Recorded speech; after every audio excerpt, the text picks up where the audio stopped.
நம்ம கலைஞர் டிவில ஆடி அதிரடிங்க.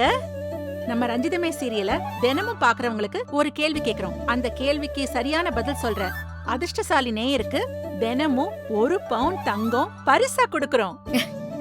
ஆமாங்க, வர ஆகஸ்ட் 17ஆம் தேதி வரை தங்க மழை. சோ தினமும் சீரியலை மிஸ் பண்ணாம பாருங்க. கேள்விகளுக்கு சரியான பதில சொல்லி நீங்களும் 1 பவுன் தங்கத்தை வெல்லுங்க.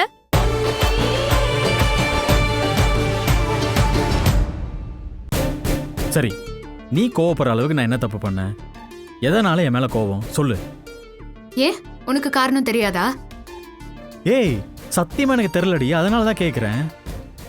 ஆரம்பத்துல பாரதிய வாக்கிங் கூட்டிட்டு போனது யாரு? நீ தானே. நீ ஒன்னும் போக வேண்டாம், அவ கூட நான் போய்க்கிறேன்னு அந்த வேலைய நான் எடுத்துக்கிட்டேன். ஏன் எதனால? எதனாலனா நான் ஆபீஸ் முடிச்சுட்டு வரதுக்கே டைம் 8 ஆயிடும். ஸோ எனக்கும் சிரமம், பாரதிக்கும் சிரமம். துணையா அதனால நீ இப்போ போயிட்டு இருக்க. அது ஒன்னும் உண்மையான காரணம் இல்ல, இது வெறும் சால்ஜாப்பு. அப்போ வேற என்ன காரணம்?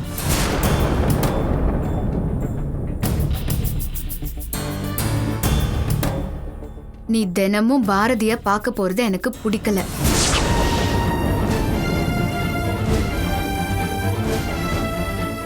ஆனா உனா அங்க போய் ஆஜராயிடுற.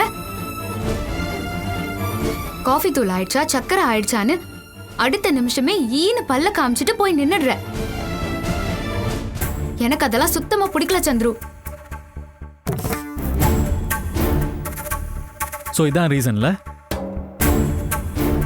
இப்படி வெளிப்படையா சொல்ல வேண்டியதான லூசு.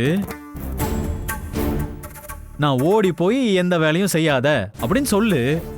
சொன்னா நான் நிறுத்திட போறேன். இப்ப நான் ஏன் போனேன்னா, அத்தையும் நீயும் சொன்ன மாதிரி நாட்டு மருந்து கடையில குங்குமப்பூ வாங்கினேன். சரி, வாங்கின கையோட அப்படியே பாரதி கிட்ட கொண்டு போய் கொடுத்துடலாம் தான் கொண்டு போய் கொடுத்தேன். இது உனக்கு பெரிய குத்தமாயிடுச்சா? ஏன் நாளைக்கு இதை நான் கொண்டு போய் அவகிட்ட கொடுக்க மாட்டேனா? நீ போய் கொடுத்துருக்கலாம் தான், ஆனா எனக்கு அப்படி தோணல. ஆபீஸ்ல இருந்து வர வழியில தான் அவங்க வீடு. சரி, அப்படியே போய் அவங்க வீட்டுல கொடுத்துடலான்னு கொடுத்தேன். நீ இப்போ சொல்றதும் சால்ஜாப்பு தான். உன்னால பாரதிய பார்க்காம பேசாம இருக்க முடியாது. ஓ, ஓகே, மேல சொல்லு.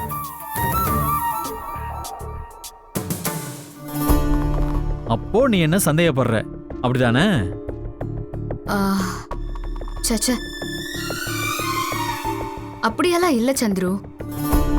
ஏன் புருஷனை பத்தி எனக்கு தெரியாதா? நீ அப்படி தப்பான ரூட்டுக்கெல்லாம் போக மாட்ட. நான் உன்னை கொஞ்சம் கூட சந்தேகப்படல.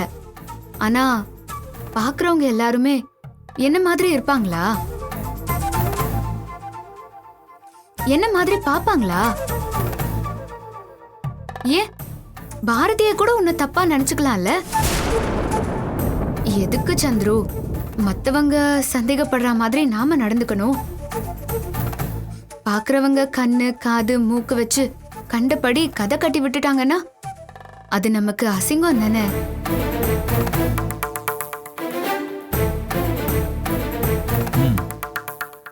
சரி, இப்ப நான் என்ன செய்யணும் அதை சொல்லு.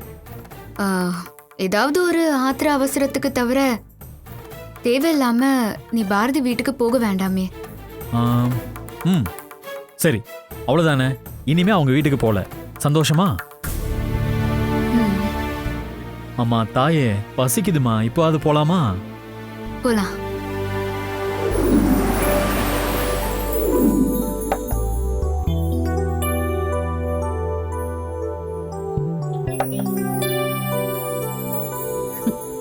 சின்ன தம்பி. ஐசம்மா, என்ன காலையிலே வந்திருக்கீங்க? எல்லாம் விஷயமா தான் சொல்றேன். முதல்ல நீ கை கொடு. எதுக்கு? என்ன யோசிக்கிற? கை கொடு. Many more happy returns of the day சின்ன தம்பி. உனக்கு என்னோட இனிய பிறந்த நாள் வாழ்த்துக்கள். இன்னைக்கு எனக்கு பிறந்த நாளா? கிழவி எனக்கு ஞாபகப்படுத்தவே இல்லையே. சொல்லியிருந்தா கோயிலுக்கு போயிட்டு வந்திருப்பேன். நீ போகாட்டி என்ன, உனக்காக நான் கோயிலுக்கு போய் உன் பேரு நட்சத்திரம்லாம் சொல்லி அர்ச்சனை பண்ணி உனக்காக வேண்டிக்கிட்டு வந்துட்டேன். இந்தா கோயில் பிரசாதம். ஆ, யாராச்சும் பாத்துற போறாங்க. உங்களுக்கு எதுக்கு இந்த சிரமம்லாம்? இது ஒரு சிரமமா? இந்தா இத புடி. இது என்னது? புடி. பர்த்டேனா gift கொடுக்க வேண்டாமா? புடி. இது என்னன்னு பிரிச்சு பாரு. இல்ல பரவாயில்ல, நான் அப்புறமா பிரிச்சு பாத்துக்கிறேம்மா. எப்போ கடையில கஸ்டமர்ஸ்லாம் வந்ததுக்கு அப்புறமா? அப்போ உனக்கு டைமே இருக்காது. இது பிரிச்சு என்ன இருக்குன்னு பாரு.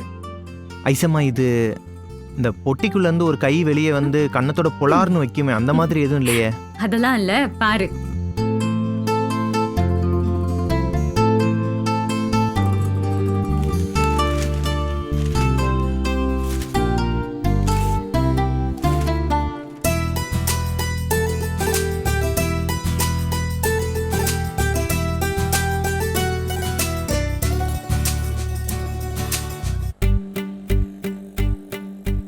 எப்படி இருக்கு? நல்லா இருக்கா? உனக்கு பிடிச்சிருக்கா? விலை ரொம்ப அதிகமா இருக்கும் போலயே ஐசம்மா. விலைய பத்தி உனக்கு என்ன? பிடிச்சிருக்கா இல்லையா? சட்டை ரொம்ப நல்லா இருக்கு, பிடிக்காம போகுமா? அப்போ மத்தியானம் நீ இந்த சட்டைய போட்டுக்கிட்டு என் கூட ஹோட்டலுக்கு லஞ்ச் சாப்பிட வர. ஐயோ, அதெல்லாம் வேணாம் ஐசம்மா. நோ நோ, ஹோட்டலுக்கு நம்ம போறோம், ஏன் கூட தான் நீ லஞ்ச் சாப்பிடுற. Okay, by.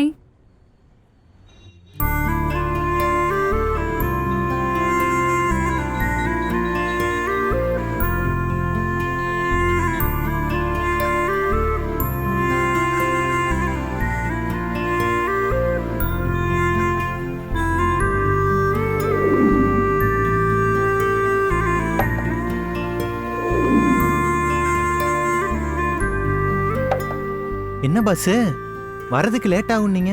ஒரு சின்ன வேலை தான், முடிச்சிட்டேன். ஓ சரி பாஸ்.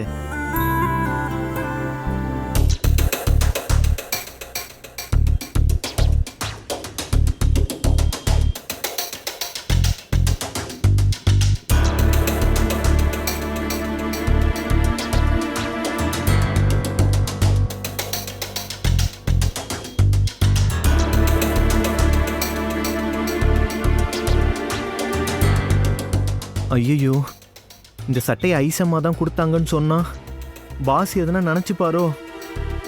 இப்போ என்ன பண்றது?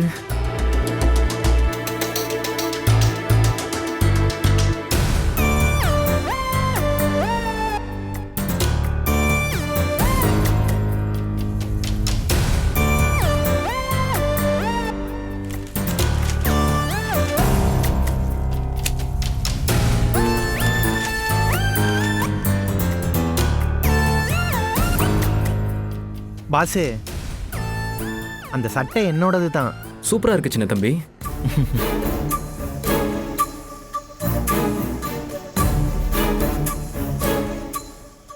இத யாரும் எனக்கு கொடுக்கல, எனக்கு நானே கொடுத்துக்கிட்டேன். உளறாத. நானே கடையில் போய் வாங்கிட்டு வந்தேன் பாசு. என்ன விசேஷம்? இன்னைக்கு என் பிறந்த நாள், அதான் புது சட்டையெல்லாம். ஏய், ஓ, உன் பர்த்டேன்னு சொல்லவே இல்லை. எனக்கே அது இப்போதானே தெரியும். சரி, பிறந்த நாள் வாழ்த்துக்கள். ஓகே, இன்னைக்கு உனக்கு லீவு. நீ இப்போவே வீட்டுக்கு போய் உன் பர்த்டேவே செலிப்ரேட் பண்ணு. என்ஜாய். இல்லை, லீவ்லாம் வேணாம் பாசு. ஏய், புடி. இந்தா ஓ. சம்பளத்தில் எதுவும் கழிச்சிட மாட்டீங்கல்ல? ஏய், கிளம்புடா. நான் போயிட்டு வரேன் பாசு.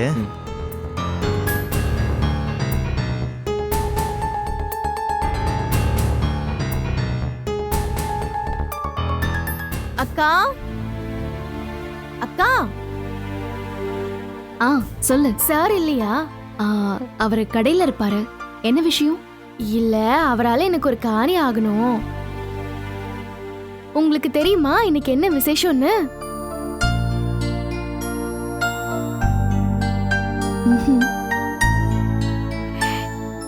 இன்னைக்கு என் மாமாவுக்கு பிறந்த நாள்.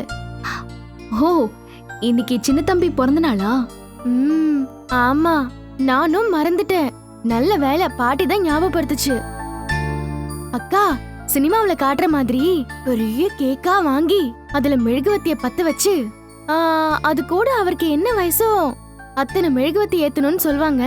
அதெல்லாம் வேண்டாம்க்கா, மாமாவுக்கு கண்ணு போட்டுரும். அதனால கேக்குக்கு நடுவுல ஒரே ஒரு மெழுகுவத்தி ஏத்தி ஹாப்பி பர்த்டே டு யூன்னு நான் பாட்டு பாட மாமா மெழுகுவத்திய ஊதி அணைச்சு கேக்கு கட் பண்ணி பீஸ அவர் எனக்கு ஊட்டினா எப்படி இருக்கும்? செம்மையா இருக்கும். அதுக்கு கேக்கு வேணும்ல, அதுக்காக தான் சாரை பார்க்க வந்தேன். ஓ, கேக்கு தானே, வாங்கிட்டா போச்சு. சின்ன கேக் இல்லக்கா, பெரிய கேக்கு. அதுல மாமாவோட பேரை எழுதியிருக்கணும். ஓகே, அப்போ ஹாப்பி பர்த்டே சின்ன தம்பின்னு பெரிய கேக்கா வாங்கிட்டு வாங்கன்னு அவருக்கு ஃபோன் பண்ணி சொல்றேன். ரொம்ப தேங்க்ஸ்க்கா. இந்தங்க பணம். ஏய், பணம்லாம் ஒண்ணு வேண்டாம். அது எப்படி? அப்புறம் நீங்க வாங்கின கேக் ஆயிடும்ல. நான் பணம் கொடுத்து வாங்கினாதான் அது நான் வாங்கின கேக் ஆகும். அதுவும் சரிதான். இந்தாங்க. அக்கா, கேக் விஷயத்தை என் மாமா கிட்ட சொல்லிடாதீங்க. சஸ்பென்ஸா இருக்கணும், ஓகேவா? அப்புறம் அக்கா, அவருக்கு நான் ஸ்பெஷலா பிரியாணி பண்ண போறேன். நீங்களும் சாப்பாடு மத்தியானம் எங்க வீட்ல தான் சாப்பிடணும். வரேன், நிறைய வேலை இருக்கு.